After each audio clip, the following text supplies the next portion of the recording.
오늘도 예배 가운데 하나님께서 우리와 함께 하시는 줄 믿습니다. 함께 하시는 그 하나님께서 우리 각자에게 말씀하실 때 아멘으로 응답하고 삶에서 순종하는 은혜가 우리 모두에게 충만하길 주의 이름으로 축복합니다. 오늘은 내 마음을 지키라는 제아의 여러분과 말씀을 나누겠습니다. 여러분, 마음을 어떻게 정의할 수 있을까요? 마음은 사람이 본래부터 지닌 성격이나 품성을 뜻합니다.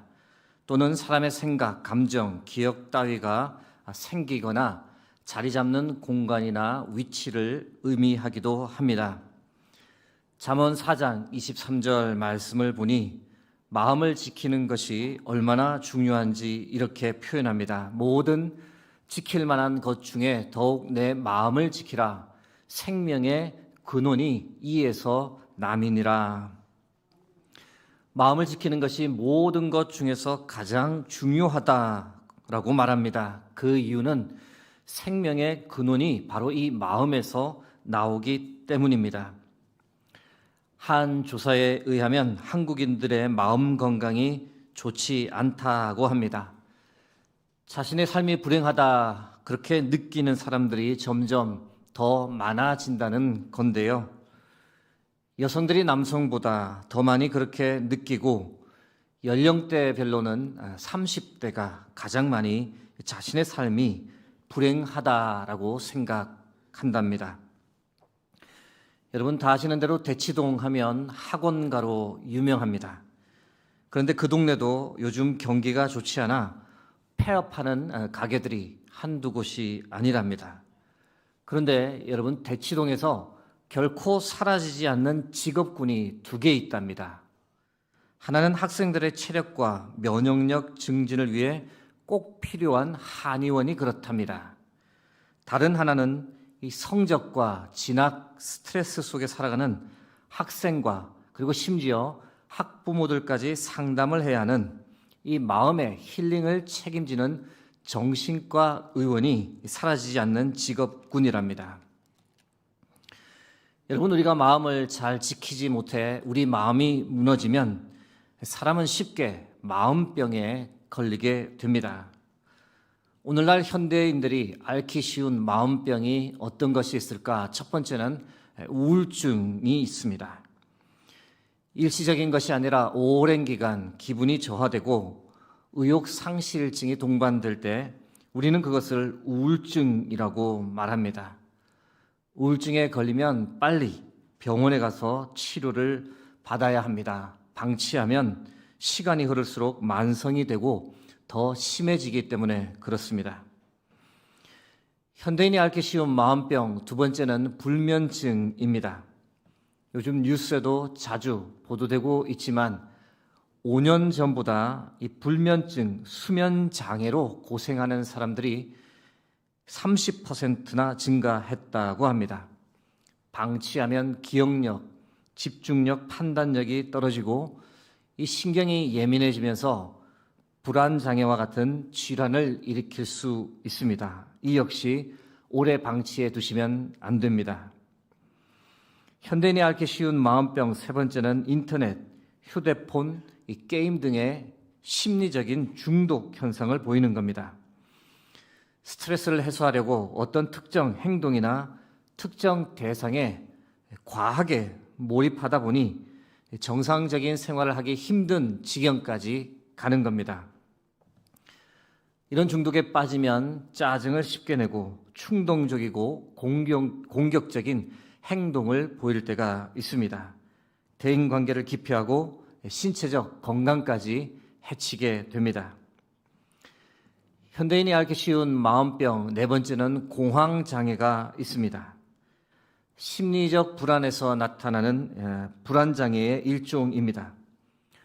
뚜렷한 이유 없이 갑자기 극심한 공포와 불안을 느낍니다. 심장이 두근거리고 몸이 떨리고 숨이 막히고 어지러운 등의 다양한 신체 증상이 동반됩니다. 현대인이 앓기 쉬운 마음병 다섯 번째는 강박증이 있습니다. 본인의 의지와 무관하게 어떤 생각이나 장면이 떠올라 불안해지고 그 불안함을 없애기 위해 한 행동을 반복하게 되는 질환입니다. 현관문을 잠그지 않은 것 같아 돌아가 다시 확인하는 행동, 우리에게 가끔 있는 일이지만 그것을 수십 차례 반복하는 것은 바로 강박증이라고 볼 수 있습니다. 역시 정상적인 생활에 어려움을 겪게 되고 스트레스의 악순환이 일어납니다. 사랑하는 성도 여러분, 여러분의 마음은 지금 평안하십니까? 건강하십니까? 자유하십니까? 여러분, 우리는 누구나 나의 마음을 건강하고 아름답게 지키고 싶어 합니다. 그런데 살다 보면 그것이 그리 만만하지 않은 것임을 우리가 다 체험하며 알고 있습니다. 그렇다면 과연 우리가 어떻게 하면 우리의 마음을 건강하고 아름답게 지킬 수 있을까? 오늘은 이 질문에 대한 답을 몇 가지 여러분과 나누어 보고자 합니다. 여러분, 어떻게 하면 나의 마음을 건강하게 지킬 수 있을까요? 첫 번째는 내 마음의 문을 열어야 합니다. 여러분, 성을 잘 지키기 위해서는 성문을 굳게 닫아 두어야 합니다. 그러나 마음은 그와 다릅니다. 정반대입니다. 마음을 잘 지키기 위해서는 그 마음 문을 열어 두어야 합니다. 윌리엄 홀먼 헌트라는 화가가 세상의 빛이란 유명한 성화를 그렸습니다. 여러분들도 전에 보신 적이 있을 겁니다. 온화하고 부드러운 얼굴의 예수님이 문 앞에 서 있습니다. 왼손에 등불을 들고 오랫동안 굳게 닫혀있는 문을 문 밖에서 두드리고 계십니다. 문 주위를 보시면 담쟁이 덩굴이 덮여져 있는 것이 보이실 텐데 그것은 문이 오랫동안 닫혀 있었음을 뜻하는 겁니다. 가장 특이한 것은 이 문의 바깥쪽에는 손잡이나 문고리가 없습니다. 문은 오직 안에서만 열 수 있는데 이 문, 우리 마음의 문을 상징합니다. 마음의 문을 열 수 있는 사람은 오직 그 마음의 주인뿐입니다. 여러분, 혹시 은둔형 외톨이라는 표현을 들어보셨습니까? 한 청년이 20대 중후반에 취업을 위해 열심히 준비했습니다. 그러나 취업은 본인의 생각대로 되지 않았고 그 준비 기간 점점 길어지다 보니 열등감에 빠져들었습니다. 친한 친구들은 물론이고 가까이 있는 가족들까지 자신을 이해해주고 포용해주기보다 자신을 무시하는 듯한 시선으로 바라보는 것 같아서 그런 시선 피해 점점 편안하고 안전한 공간 찾다 보니 자신의 방에서만 생활하게 되었던 겁니다. 주변에 있는 모든 사람들과 연락을 끊고 핸드폰 번호를 바꾸고 마치 죽은 사람처럼 완전히 고립된 채로 20대 후반부터 30대 초반까지 3년 반을 은둔형 외톨이로 살았습니다.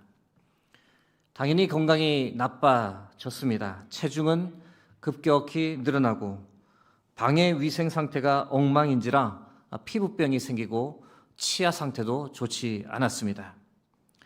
그런데 참 천만다행입니다. 이렇게 살아서는 안 되겠다라고 하는 이 각성이 이 청년에게 일어났습니다. 그리고 자신의 마음 문을 열고 꽁꽁 숨어 살던 방에서 탈출했습니다. 그 계기가 무엇이었을까? 바로 자신의 늦둥이 여동생 때문이었습니다.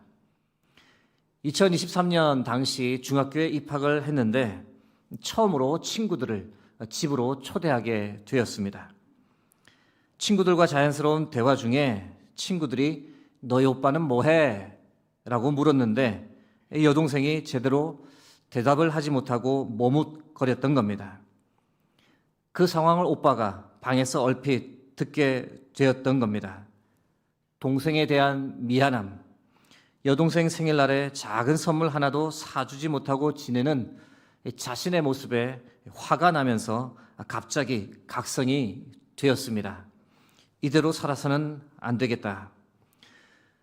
그래서 자신 마음의 문을 열고 숨어 살던 방을 박차고 나오게 되었습니다. 사랑하는 성도 여러분, 내 마음을 건강하고 아름답게 지키려면 가장 먼저 내 마음의 문을 열어야 합니다. 닫아두어서는 결코 내 마음을 건강하게 유지할 수 없습니다. 마음문 너무 오랫동안 닫아두고 있으면 아무것도 안으로 들어올 수가 없어서 심지어 빛도 들어오지를 못하고 맑은 공기도 순환되지를 못해서 그 마음이 점점 더 어두워지고 병들게 됩니다. 여러분, 여러분의 마음 문을 지금보다 조금만 더 열어둘 수 있기를 주의 이름으로 축복합니다. 여러분, 내 마음이 주 앞에서 건강해지려면 우리가 한 가지 꼭 인정하고 넘어가야 할 것이 있습니다. 그것이 무엇일까요? 나도 마음병에 걸릴 수 있다는 것을 인정하며 사는 것이 참 중요합니다. 연세대학교 정신과 교수님이신 전우택 교수님 이 강의를 들을 기회가 있었습니다.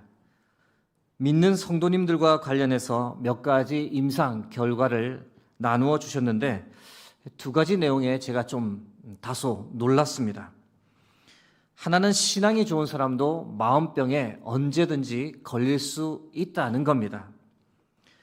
아니, 신앙이 좋으면 하나님께서 주시는 평안과 위로 때문에 늘 마음이 건강해야 하는 것 아닌가, 그렇게 생각할 수 있는데 꼭 그렇지 않다는 겁니다. 이유를 들어보니 오히려 이 세상에서 예수님을 잘 믿고 예수님의 말씀대로 살려고 하다 보면, 부정부패 행하지 않고 깨끗하게 살려고 하다 보면 세상 사람보다 더 많은 스트레스를 받고 우울증에 걸릴 수 있다는 겁니다.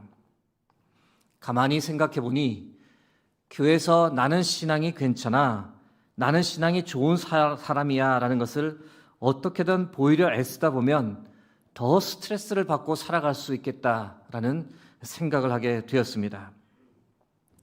한 가지 더 놀란 것은 70대, 80대 어르신들에 관한 것이었습니다. 그 세대가 더 우울한 삶을 살 수 있다는 겁니다. 제가 놀랐던 이유는 그 세대는 인생의 산전수전을 다 겪으셨기에 오히려 웬만한 일에도 흔들리지 않고 그 마음이 이전보다 더 단단하고 건강할 것이다 라고 생각했는데 결코 그렇지 않다는 겁니다. 65세 이상의 21%가 우울 증상을 지니고 있답니다. 경제적 어려움 때문에, 건강 문제 때문에, 부부 자녀와의 갈등 때문에, 또는 외로움 때문에 우울증이 있으면서도 그것을 전혀 인정하지 않거나 또는 겉으로 잘 표현하지 않고 그냥 살아간다는 겁니다. 사랑하는 성도 여러분, 우리가 우리의 마음 건강을 잘 유지하려면 가장 먼저 내 마음이 지금 건강한지 아닌지를 체크해 볼 필요가 있습니다. 그리고 혹 나의 마음이 아프더라도 우리가 인정하며 사는 것이 더 좋습니다. 나도, 내 가족도, 신앙이 좋은 사람도 누구도 마음병에 걸릴 수 있다. 그것을 이상하게 생각할 필요도 없고 부끄러워할 필요도 없고 숨길 필요도 없습니다. 오히려 이렇게 생각하고 인정하고 받아들일 때 우리의 마음 문이 서서히 열릴 줄 믿습니다. 사랑하는 여러분, 마음이 아플 때 여러분의 마음 문을 조금만 더 열어두시길 간절히 소망합니다.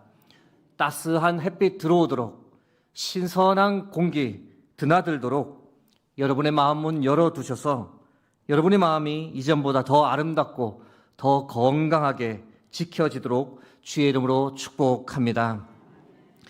어떻게 하면 나의 마음을 잘 지킬 수 있을까? 두 번째는 이 타인과 대화하고 마음을 나누어야 합니다. 열왕기상 19장 14절 말씀과 19장 18절 말씀 교독하겠습니다. 제가 먼저 읽겠습니다. 그가 대답하되 내가 만군의 하나님 여호와께 열심히 유별하오니 이는 이스라엘 자손이 주의 언약을 버리고 주의 제단을 헐며 칼로 주의 선지자들을 죽였음이오며 오직 나만 남았거늘 그들이 내 생명을 찾아 빼앗으려 하나이다. 그러나 내가 이스라엘 가운데에 7,000명을 남기리니 다 바알에게 무릎을 꿇지 아니하고 다 바알에게 입맞추지 아니한 자니라. 엘리야가 하나님의 사역을 감당하다 마음병이 생겼습니다. 이유는 외로움이었습니다. 그런데 하나님께서 나타나 엘리야에게 엘리야야, 너는 결코 혼자가 아니다. 믿음의 사람이 7,000명이나 있다라고 엘리야를 위로하고 격려해 주셨습니다. 여러분, 나 혼자가 아니라는 생각, 나와 같은 사람이 있다는 생각은 외로움에 사로잡힌 사람에게 큰 위로와 용기를 줍니다. 조금 전 나누었던 은둔형 외톨이 청년에 관한 이야기를 조금 더 하려 합니다. 이 늦둥이 여동생 때문에 각성을 하고 마음문 열고 자신의 방에서 나왔다고 말씀드렸는데요. 이후 청년은 특별한 계기를 통해 자신의 마음을 더 건강하게, 더 단단하게 만들 수 있었습니다. 바로 자신과 비슷한 또래의 다른 은둔형 외톨이를 만나고 그 모임을 통해 치유를 경험했기 때문이었습니다. 나만 이렇게 못났나라는 그 생각에 사로잡혀 열등감에서 헤어나오지 못했는데 자신과 비슷한 처지에 있는 이들을 만나고 보니 그리고 그들과 함께 그동안 하지 못했던 깊은 속 이야기를 나누다 보니 위로와 힘이라는 큰 자양분이 이 청년의 마음에 뿌려졌던 겁니다. 지금 현재도 청년은 계속해서 회복해 가는 중입니다. 그 과정에서 또한 이 은둔형 외톨이를 돕기도 합니다. 자신과 같은 은둔형 외톨이에게 도움을 주면 좋겠다라는 결심을 했고 그들을 도와주는 단체에 연락을 했습니다. 거기서 운영하는 프로그램에 참석을 해 자신보다도 더 힘겨운 마음 안고 살아가는 은둔형 외톨이 청년들을 지금은 돕기까지 합니다. 여러분, 코로나 이후 이 은둔형 외톨이가 폭발적으로 증가했습니다. 서울시만 생각하더라도 19세에서 34세 청년 중 4.5%, 최소 13만 명, 많게는 18만 명에 이릅니다.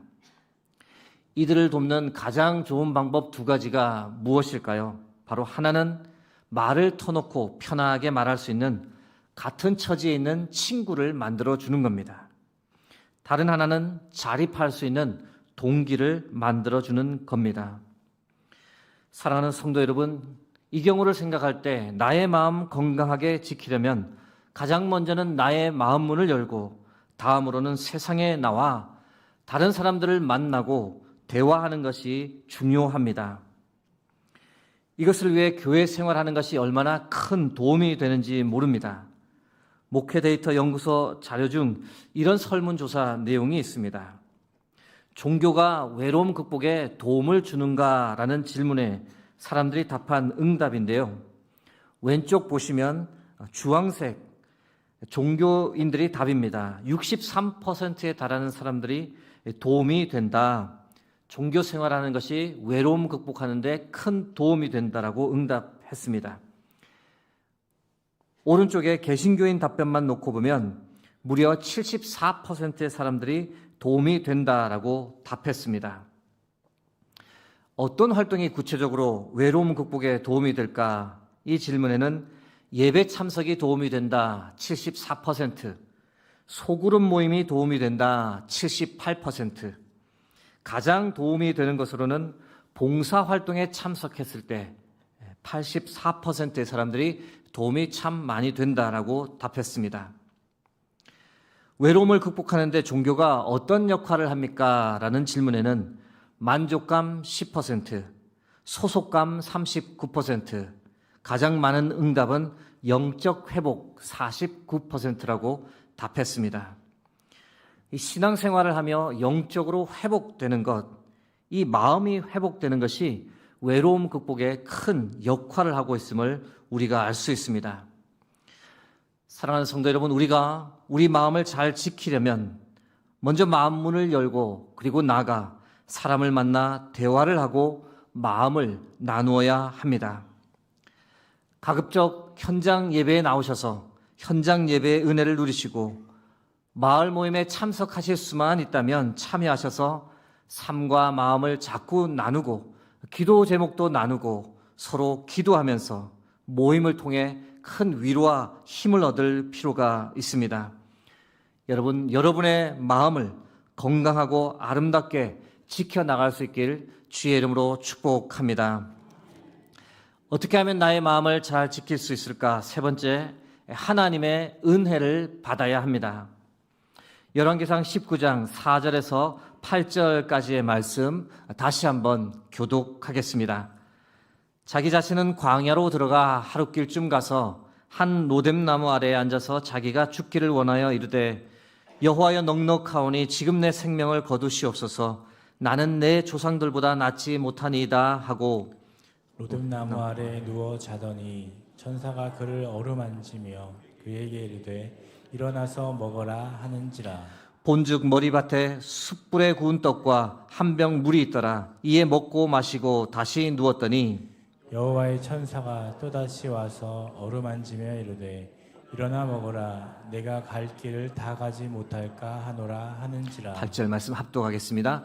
이에 일어나 먹고 마시고 그 음식물에 힘을 의지하여 40주 40야를 가서 하나님의 산 호렙에 이르니라. 아멘. 여러분, 목회자라면 늘 자신의 마음을 잘 지킬 것이다 라고 생각하지만 항상 그렇지만은 않습니다. 기독교 텔레비전 방송을 보다 보면 유명한 목사님들의 간증이 자주 나옵니다. 적지 않은 분들이 우울증, 공황장애로 힘든 시기 보내었다. 그리고 지금 그런 시기를 계속 보내고 있다라고 간증합니다. 신앙이 있다고 해서, 신앙이 좋다고 해서 마음이 늘 단단한 것만은 아닙니다. 오늘 말씀 보니 심지어 하나님의 사람이라고 불리는 엘리야의 마음조차 완전히 산산조각나 버린 것을 우리가 발견할 수 있습니다. 번아웃 또는 소진증후군이라고 부릅니다. 말 그대로 주어진 일에 지나치게 몰두하다 어느 시점에서 갑자기 이 극도의 피로감이 몰려오고 다 불타버린 연료와 같이 무기력해지는 것을 말합니다. 여러분, 선지자 엘리야가 이전에 어떤 사람이었습니까? 바알 선지자 450명과 대결할 때 하늘에서 불이 내려오게 해서 하나님의 살아계심을 만 백성에게 보여주었던 사람입니다. 그것을 통해 대대적인 나라의 종교 계획을 단행했던 사람이 바로 엘리야였습니다. 3년 6개월 동안 비가 오지 않을 때 하나님께 간구하여 비를 내리게 하였고 모든 백성들의 존경을 한 몸에 받았던 사람이었습니다. 그런 선지자 엘리야에게 갑자기 번아웃이 찾아왔습니다.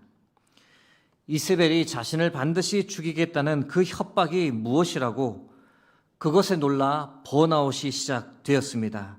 두려움과 절망에 사로잡혔습니다. 부정적인 생각에서 벗어나지 못했습니다. 언제까지 내가 이렇게 해야 하나? 이렇게 한들 무슨 소용이 있나? 결국은 나 혼자 남은 것이 아닌가? 총체적 절망의 마음이 이 엘리야의 마음을 덮쳤고 엘리야가 그것을 극복하지 못했습니다. 무엇을 선택했느냐? 극단적 선택을 결심했습니다. 당시 최남단 부엘세바 광야에까지 가서 로뎀나무 아래에서 죽기를 바랬던 겁니다. 열왕기상 19장 4절입니다. 여호와여 넉넉하오니 지금 내 생명을 거두시옵소서. 하나님, 더 이상 못하겠습니다. 지칠 대로 지쳤습니다. 이제 저는 혼자입니다. 이렇게 한들 무슨 소용이 있습니까? 이제 죽음으로 마무리하겠습니다.